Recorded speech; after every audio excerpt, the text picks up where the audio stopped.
What is the oldest bonsai tree that you have here? We have a bonsai which is an Ezo spruce called Todoroki, which is 1,000 years old. It is just spectacular. In the heart of Saitama, a city centrally located in Japan, is where tradition meets artistry, a place of incredible wonder where a deep love of nature is celebrated and displayed for those who venture far enough to see, the Omiya Bonsai Village. This has been on my bucket list of locations to visit for years, and finally I'm getting the chance to cross it off the list. Right now I'm staying in an area called Roppongi Hills, and it takes about an hour subway or train ride to get to Saitama. We got our Starbucks, and now we're catching the train. It's this one here. After a few trains to get out of the hustle and bustle of Tokyo, we arrive in Saitama.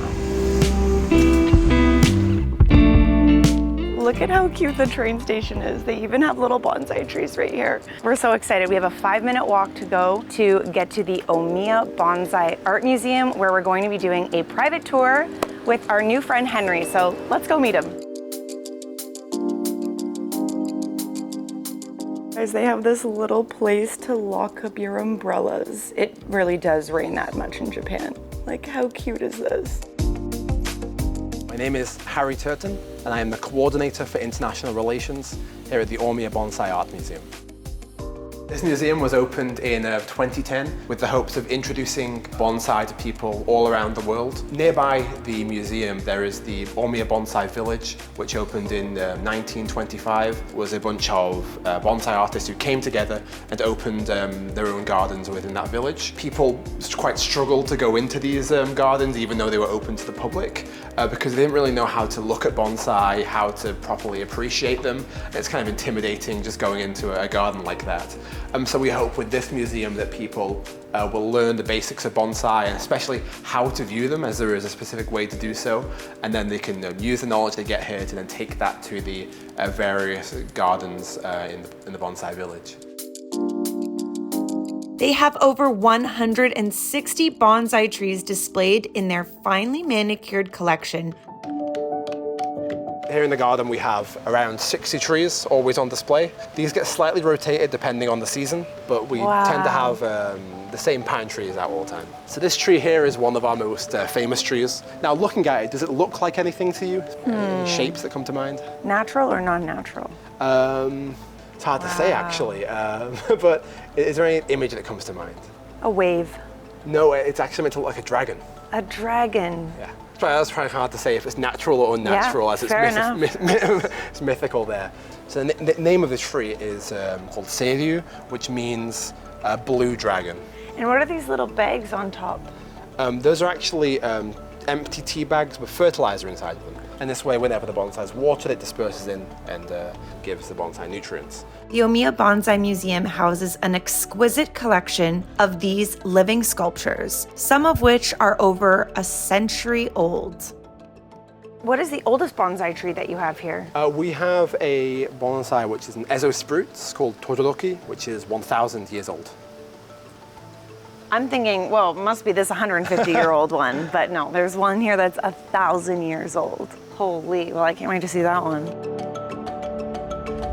What was the year again that you said the museum opened? This museum only opened in 2010. So where did a lot of these trees come from before? Who's been caring for this tree for the past 100 years? Yes, so most of our collection comes from another collection which already existed called the Takagi collection. We bought those when the museum was opened. And so many of these trees were owned by bonsai artists, bonsai professionals for many, many years beforehand. One of my favorite bonsai specimens was this Japanese white pine that had a few other plant species growing on the same rock. I love all the extra little species of plants that are growing on this rock. I feel like that just makes it look so much more natural. Mm-hmm. The thing about these bonsais is they're not just trees. They're living pieces of history. It's a profound connection to our past. About how many visitors do you have that come here a year to see the bonsais? It really depends on the year, of course. Recent years it's been less visitors than usual, but visitors come from all over the world to visit this garden, and we have thousands that come just from America, for example. Another thing that I learned here at the museum is the proper way to view and appreciate bonsai trees. And that's not by looking straight on at a tree. It's actually by bending down and looking upwards at the roots, at the trunk system and all of the branches. By bending down and looking upwards into the tree, you're better able to view the magnificent shaping that has slowly been trained by the bonsai artist over years and years to create the stunning twisted allure that you really only ever see in these miniature trained trees. Some branches have what's called shari on them, which means branches that have had bark stripped away. Traditionally, bonsais do very much have a front and back, but we learned today that some of the best bonsais are meant to be enjoyed from all angles with no obvious front and back. Like this one behind me, which is a Japanese black pine, and it is 250 years old. From the front, it looks like a totally different tree than it does from the side, which almost has the posture of somebody bowing. Another thing that I learned here at the museum is that they do have some fruiting trees. This tree right over here is called the Chinese quince, and it's roughly 150 years old. You can see there are just a couple of fruits on this tree. They are edible, but it's not recommended to eat them. However, the bonsai masters typically like to prune these trees to prevent them from fruiting because, of course, it takes a lot of energy for trees to produce this type of fruit. We currently have 3 artists here, 3 bonsai professionals who are currently pruning this Japanese black pine. And obviously it's the largest tree we have, also the heaviest tree that we have, and so it takes quite a long time to properly prune it. How many bonsai artists are employed here at the Omiya Bonsai Museum? So we actually have 2 that work directly for the museum, and we always have 1 other bonsai artist in who comes from the various gardens in the Bonsai Village. In order to become what's called a bonsai master, it takes anywhere from 5 to 10 years. Apprentices will spend the first 3 years doing one thing and one thing only: watering. This is because bonsai trees really do require perfected watering methods to thrive. Another niche subset of bonsai is called suseki, which was also on display at the Omiya Museum. Does this suseki look like anything to you? If you have to imagine something, it's not something natural. It's something that you might see.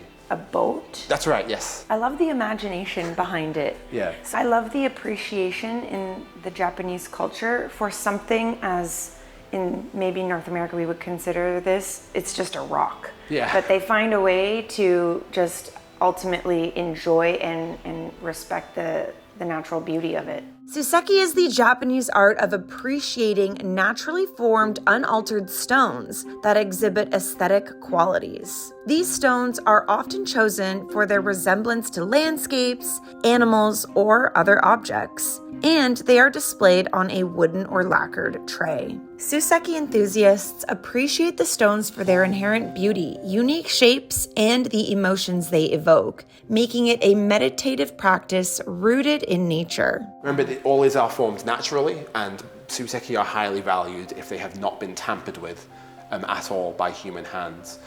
We call those ones that have not been tampered at all ubu, which means pure.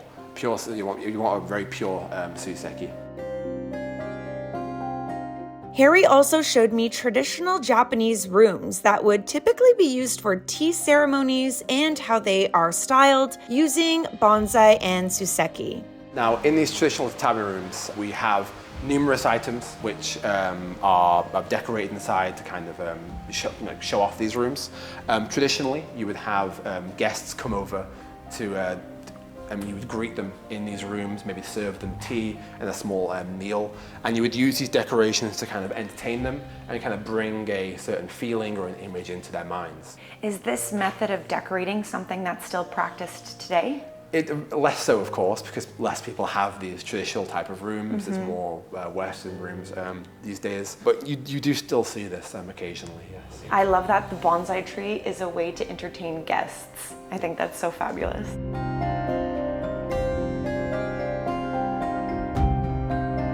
Well, thank you so much, Harry, for having us today and giving us this unbelievable private tour of the museum. Of course, if you do plan on visiting the Omiya Bonsai Museum, there are tours offered in multiple different languages, and I highly recommend it. One thing that is coming up in the next few years, if you are planning an incredible trip to Japan, is in 2025? 2025. 2025 is the 100th anniversary of the Omiya Bonsai Village.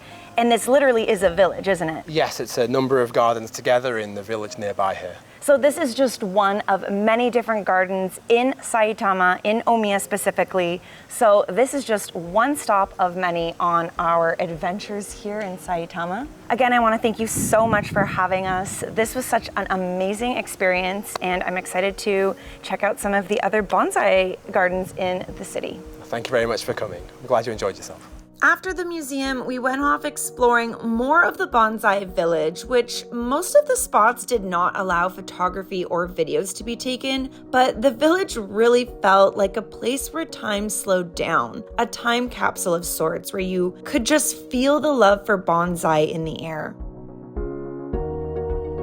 I stopped into a little coffee shop, and to my utter delight and surprise, they had the most amazing bonsai matcha tiramisu. I basically cried with joy the entire time I ate this. It was just so cute and delicious. They even had a matcha smoothie with a little mini shovel, and I just couldn't resist, so I got this too, and it was just too hard to pass up. I think this is something you can only truly find in the capital of bonsai trees here in Japan. So whether you're a seasonal bonsai enthusiast or just someone seeking a moment of serenity and wonder, the Omiya Bonsai Museum and the Saitama Bonsai Village is the perfect day trip from Tokyo that is worth venturing to immerse yourself in the extraordinary world of bonsai, where nature and artistry intertwine. Well, that wraps up my time here in Saitama, the capital of bonsai trees here in Japan. I truly cannot believe how much I learned about bonsai trees, and I hope that you did too. If you like this video, please consider subscribing to my channel, like, comment down below, maybe let me know what your favorite bonsai tree is,